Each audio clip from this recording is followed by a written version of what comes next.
Minas Gerais não é terra das montanhas por acaso.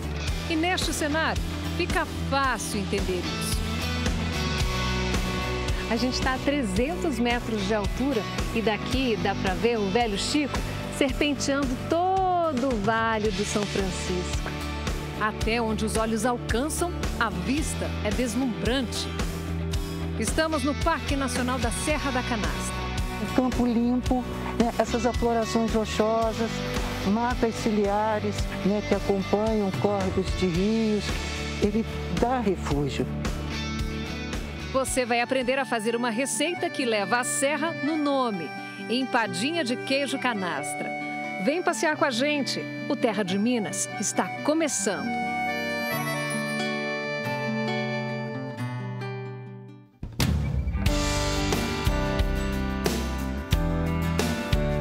Canastra também significa baú, como esse aí embaixo do Guapuruvu amarelo. E o nome não foi dado à serra à toa. Olhe bem este paredão.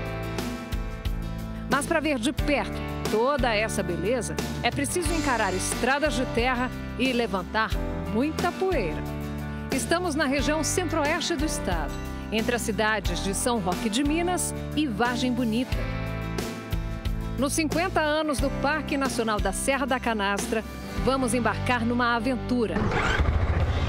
Assim começa mais um dia de trabalho do professor Sávio. De moto, ele percorre o parque sempre com as únicas companheiras, as câmeras. Já são 20 anos de pesquisas aqui.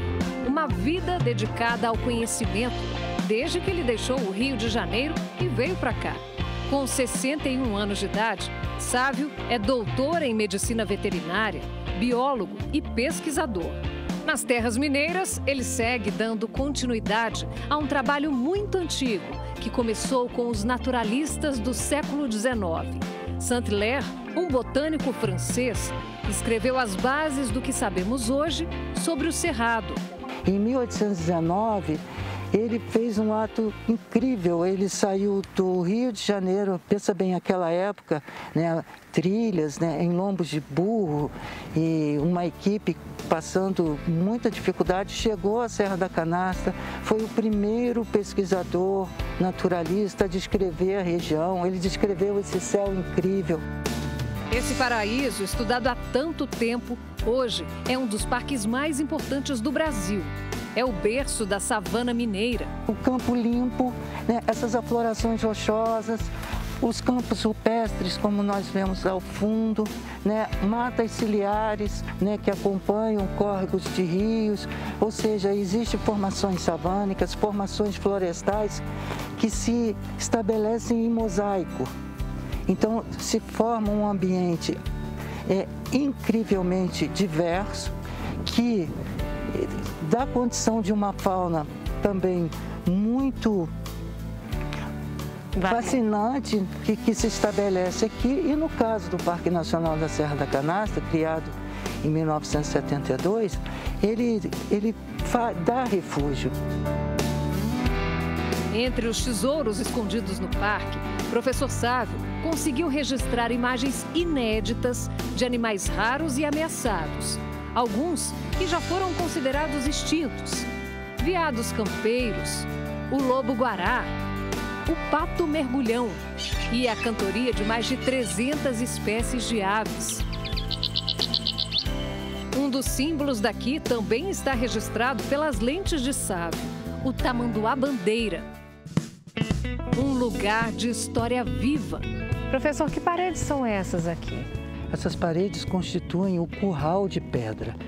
Aqui no alto da Serra da Canastra existiam vários currais de pedra e eles remontam à época ainda terrível, à época da escravidão, onde foram construídos esses currais. E repare você que essas pedras, elas são encaixadas umas nas outras sem sequer um tipo de argamassa ou cimento, e estão aí até hoje. Hoje, na verdade, um grande ponto histórico do parque. Esses currais, eles serviam para o manejo do gado, né? Por exemplo, apartar um bezerro, como no caso daquele setor ali, juntar o gado aqui para um manejo, mas os gados frequentavam todas essas pastagens aqui, pastagens naturais.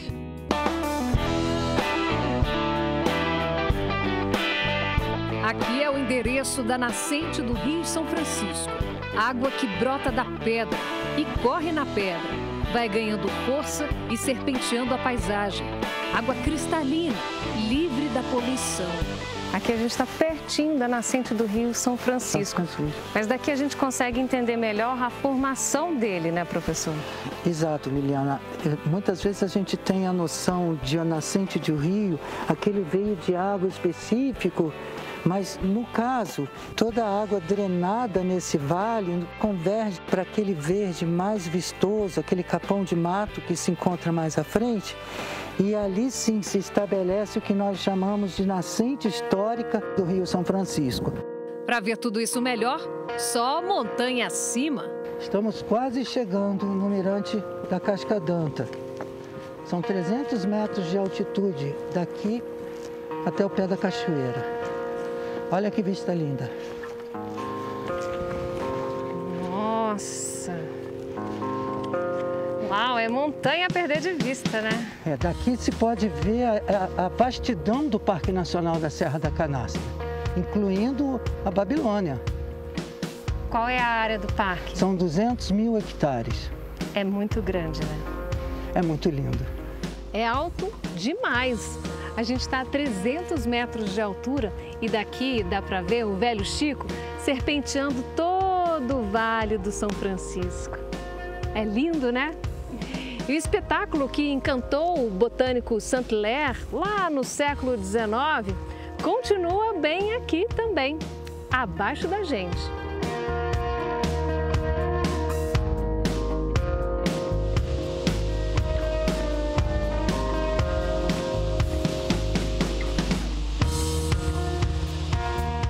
Seguimos por uma trilha tranquila de pouco mais de 1 quilômetro em busca da atração principal.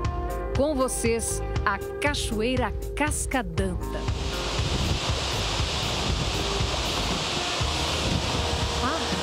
Tem umas rajadas de vez em quando. Dá pra molhar, ó. Aí. Refrescada, ó. Todo o calor que eu senti na trilha, acabou aqui. Saint-Hilaire. Você estava certo, viu? É beleza para mais de metro aqui, ó. 186 precisamente. É a maior queda d'água do Velho Chico. Um contraste de força, imponência e, ao mesmo tempo, de paz. A gente se sente tão pequenininho, né? Diante dessa força da natureza.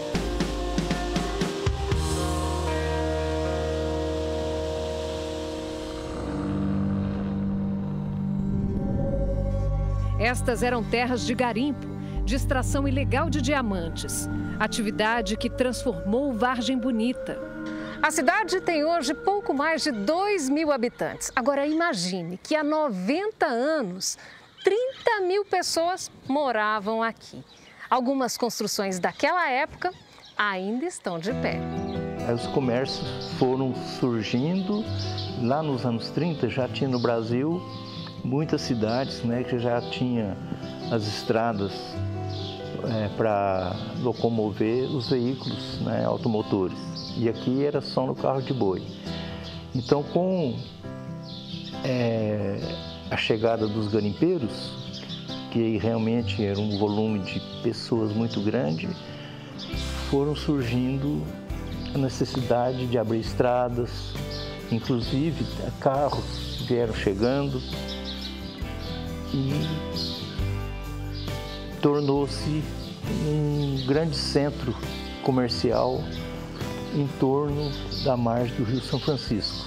Aqui mostra as margens, né, do rio, onde tinha escavação para encontrar o diamante, removia a terra e o cascalho era transportado para a margem do São Francisco, né, do rio, onde fazia apuração, que é a famosa lavagem dos cascalhos. Seu Célio chegou a trabalhar no garimpo, virou até comprador de diamantes. Isso aqui é o quê? É a balança, pesar o diamante.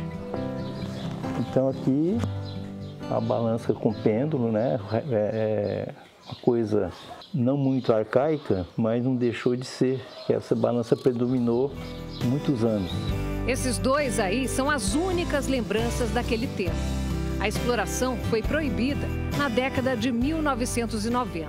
Hoje a gente já sobrevive muito bem sem o diamante e sem degradar a região.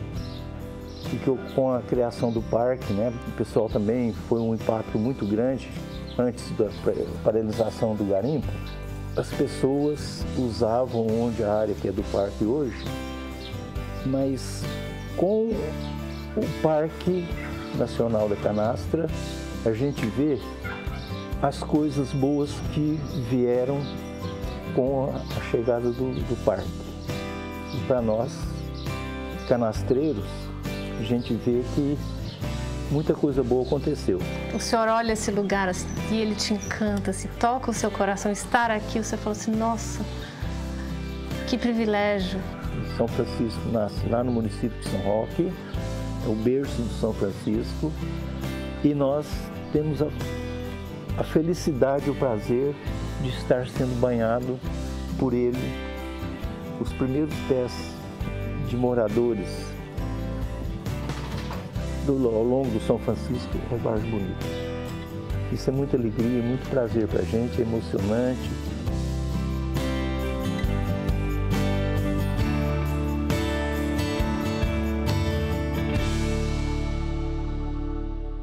E para comemorar todas essas conquistas, Saúde! que tal um brinde com cachaça da região? Vargem Bonita é sede do Museu da Cachaça. Prateleiras e mais prateleiras de garrafas de todo o canto do país. Obra do seu Antônio, de 67 anos, um apaixonado pela história da bebida. Quando começou essa paixão toda por cachaça? Há mais de 40 anos eu fui buscar as minhas origens, tudo aquilo que consumia muito aqui em minha cidade, Vargem Bonita. E meu pai foi um dos grandes comerciantes, pioneiro aqui no garimpo e também no comércio. E ele comercializava muitas dessas cachaças. E eu comecei a procurar tudo o que ele vendia. Eram da época do garimpo? Da é época isso? do garimpo. De quanto tempo? Tem a data? Essa daqui de 1938, dia 23/11 de 38 foi quando ela foi produzida. Tem uma aqui do dia 12/10 de 1940. É uma curiosidade, é uma cachaça muito antiga, uma das mais caras do Brasil, e ela veio para minhas mãos em 2000. Um outro colecionador amigo comprou em 95.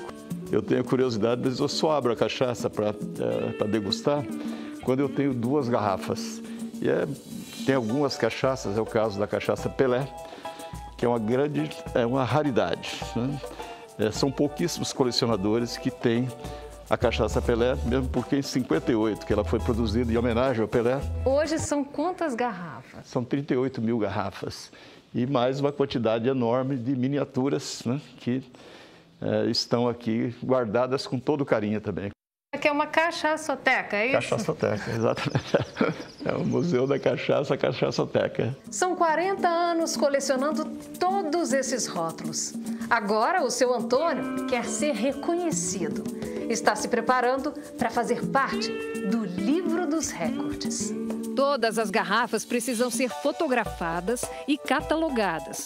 Depois que os documentos forem enviados, é só esperar. Vão ser dias de muita ansiedade. Afinal, é dedicação, é estudo e peregrinação atrás das raridades. O sonho de uma vida. A cachaça, como o futebol, é a história do país.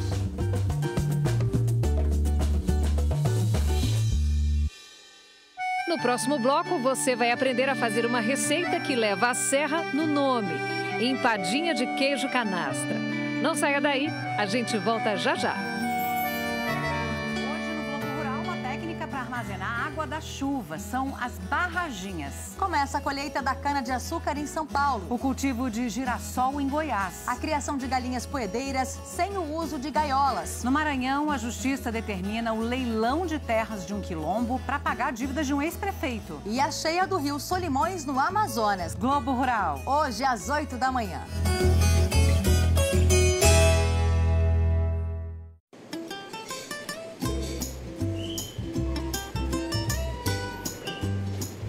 Serra de Minas está de volta para falar de um outro tesouro da Serra da Canastra, o queijo. E ele vai ser um ingrediente especial da nossa receita de hoje, que é a empadinha da vovó Marocas. Olha só que delicadeza. Pois é, essa empadinha aqui é receita tradicional da família da Ju Duarte, que é chefe de cozinha. O que tem de tão especial nessa empadinha da vovó Marocas? Então, é uma receita, né, de família, essa empada de queijo canastra. Ela veio da minha avó paterna, que é a vovó Marocas, que ensinou para minha mãe e que me ensinou a fazer, né? E tem uma história muito legal dessa empadinha, porque ela é servida não como um salgadinho, mas é servida no almoço, né? Prato principal. Prato principal, empadinha de queijo canastra. A família inicialmente é uma família pequena, né? Nós éramos 15 pessoas, né? E a família foi crescendo, né? Porque nós fomos casando, tendo filhos e tudo. E as forminhas de empadinha sempre as mesmas. Não se comprou mais forminha. Então, na hora do almoço, a empada era toda contadinha, né? Cada um podia comer uma, no máximo duas. Eu aprendi a fazer também, até com esse objetivo, porque assim, né? Se eu quiser comer mais de uma, hoje em dia eu posso comer mais de uma. E uma curiosidade é que as mesmas forminhas usadas pela sua avó estão aqui. Estão aqui, olha isso, olha aí, gente. Que bonitinha, uma forminha muito linda, difícil da gente achar hoje em dia, não né? Tem desse material, desse tamanho. Então é uma relíquia mesmo, né? Que eu roubei, para falar a verdade, né? Os detalhes você encontra na nossa página na internet. Ou então aponte a câmera do seu celular para o código que está na tela. Ju, como é que é para você, né, esse sentimento de recriar a receita, de fazer algo que faz parte da sua memória, da sua família, hoje como seu trabalho? Eu fico muito feliz de poder dividir com as pessoas que vêm aqui, né, uma receita que é tão importante, tão cara para a gente, né, da família, assim, não só para a minha família especificamente, mas para os primos, para todo mundo. Então a gente tem toda uma história com essa receita. Eu acho que a história, né, ela traz... ela mexe com as pessoas, né? Mexe com as memórias, e aí a gente vai vendo, tem clientes que vêm aqui e falam, essa empadinha tá igualzinha a empadinha que a minha mãe fazia, aí chora, né? Então tem toda uma emoção em volta disso, né? Então é muito bacana, muito prazeroso, muito gratificante para mim poder oferecer a empadinha da vovó Marocas de queijo canastra aqui no meu restaurante.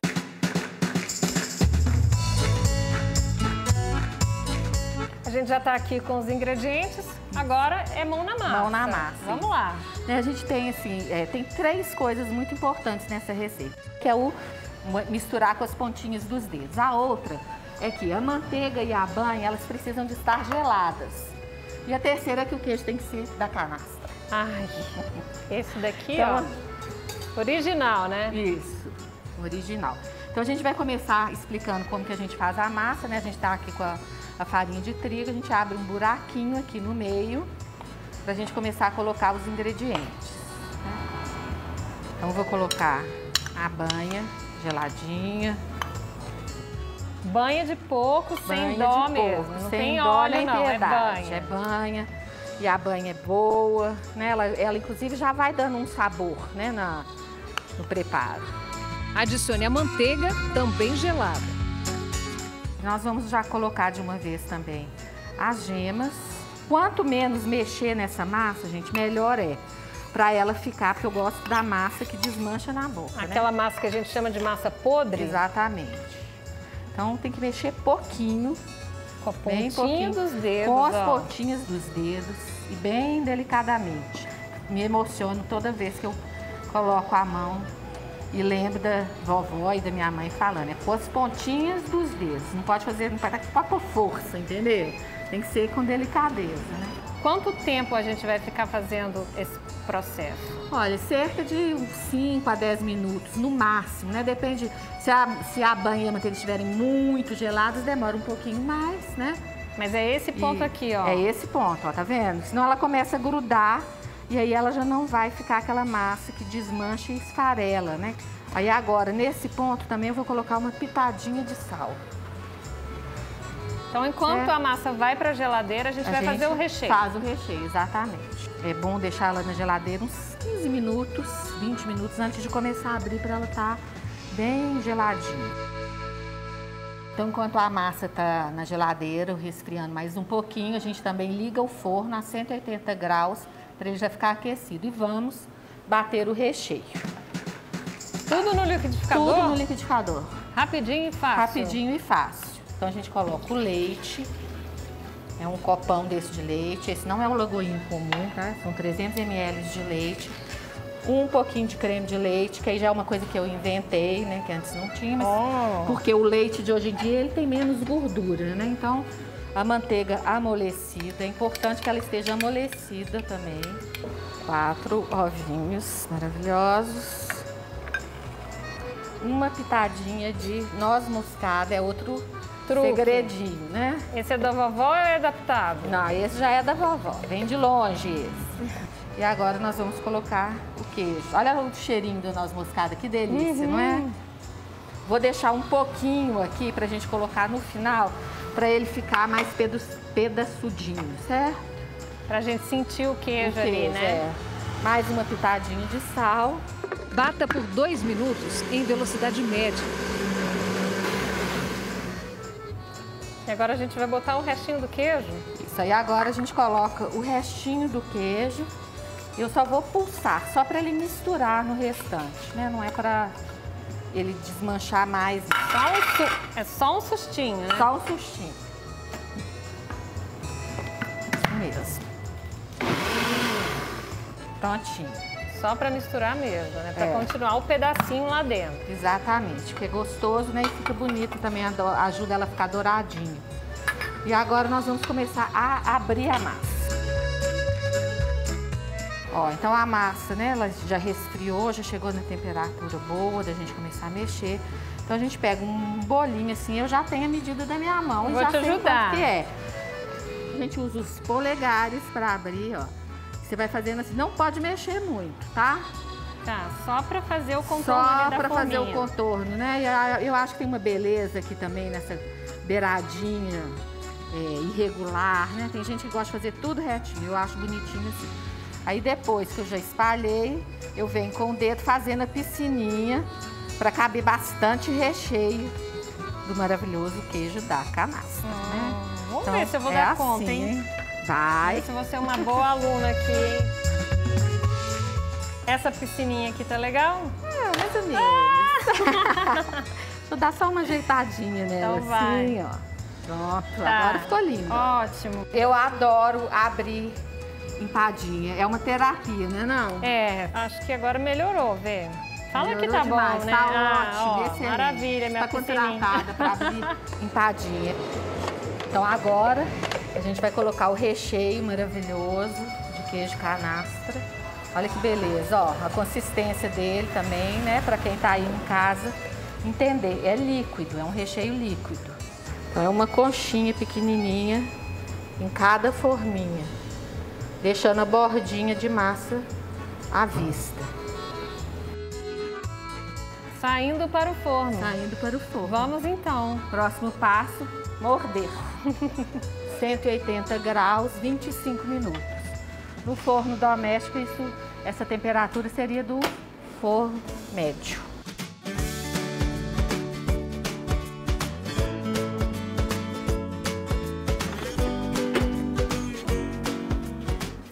Olha que beleza! As empadinhas de queijo canastra da vovó Marocas. Uma bocada, hein? Uma bocada. Que tal? Parabéns, Ju. Delícia, gente. Boa demais? Eu acho que tem o meu toque aqui também, hein? Com certeza, não tenho dúvida. Mas é uma delícia, não é? Nossa. Vou dar mais uma mordidinha. E não se esqueça, você encontra os detalhes desta receita na nossa página na internet. Ou então é só apontar a câmera do seu celular para esse código que está aí na tela. A gente fica por aqui e até a próxima.